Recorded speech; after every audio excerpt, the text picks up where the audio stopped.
భర్తృహరి సుభాషితం. గ్రాసము లేక సృక్కిలి జరాకృశమైన విశర్ణమైన సాయాసమునైన నష్టరుచి అయినను ప్రాణ భయార్థమైన నిస్త్రాస మదేవ కుంభ పిసిత గ్రహలాలస శీల సాగ్రహాగ్రేసర భాసమానమగు కేసరి జీర్ణ తృణంబు మేయునే. మృగరాజుగా కీర్తింపబడి సింహము ఆకలిచే అలసిన, ఆహారము లేక చిక్కిన, కష్టకాలము దాపురించి కాంతిహీనమైన, ఆఖరికి ప్రాణము పోతున్నా ఏ పరిస్థితుల్లోనైనా సరే ఏనుగు కుంభస్థలము బ్రద్దలు చేసి అందున్న మాంసమును భుజించాలని ఆశిస్తుందే కాని ఎండుగడ్డి తినదుగాక తినదు. ఈ విధంగానే నీతిపరుడు ఏనాడైనను చెడు పనులు తలపెట్టడని భావం.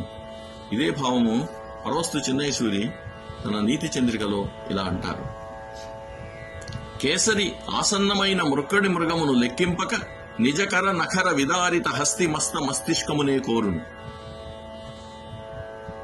అనగా సింహము ఎటువంటి దీనస్థితిలో ఉన్నా గ్రాసము మేయదు, కేసరి గ్రాసము మేయునే అంటారు.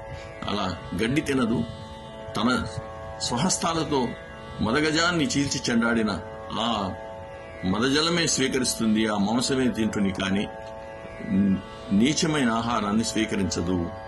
ఉన్నతులు ఎప్పుడు కూడా నీచపు కార్యాలకు పాల్పడరు అని భావం.